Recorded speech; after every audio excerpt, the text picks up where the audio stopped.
பழைய நம்பர் 41 போதும் போதும் போதும் போதும் போதும் நிறுத்து. இல்லைங்க, புது நம்பர் 110 பார்பி பார் 2. இப்பெல்லாம் பார் இல்லாத வீடே கிடையாது மெட்ராஸ்ல. ஐயோ, இந்த புது நம்பர் கொடுத்த விஷயம் இதுவரைக்கும் என் காது கேட்டவில்லையே. உனக்கு பெரிய யானை காது உடனே எட்டிடும் பாய. நண்பனே, நான் கொண்டு வர சொன்னது உன்னை அல்ல, பழைய நம்பர் 41 இருக்கும் மணிகண்டனை கொண்டு வர சொன்னேன். குழப்பம் நேர்ந்து விட்டது, மன்னித்து விடு நண்பா. பள்ளேர்னு ஒரு அரை விட்டு எப்படி தெரியுமா இருக்கும்? ஏன் ஒரு தப்பா பண்ணிருக்க, ரெண்டு தப்பியா? பழைய 41க்கு பதிலா புது 41, மணிகண்டனுக்கு பதிலா மார்க்கண்டேயன். என்னமோ மெட்ராஸ்ல இருந்து தஞ்சாவூருக்கு மாத்தி அமைச்ச மாதிரி பேசுறிய, உலகத்தையே மாத்திட்டியா? சித்திரகுப்தா பிரபு, என்ன சிறு குழப்பம்? சிறு குழப்பம் இல்லைங்க, பெருங்குழப்பங்க. என் உயிரியே மாத்தி எட்டுட்டாங்க இவன். என்ன யமதர்மன் ஆட்சியில் தர்மம் தவறுகின்றதா? தலைக்கு மேல கத்தி இறங்குது.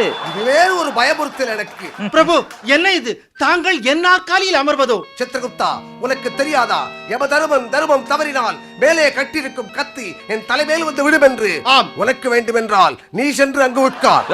என்னையா விளையாடுறீங்க?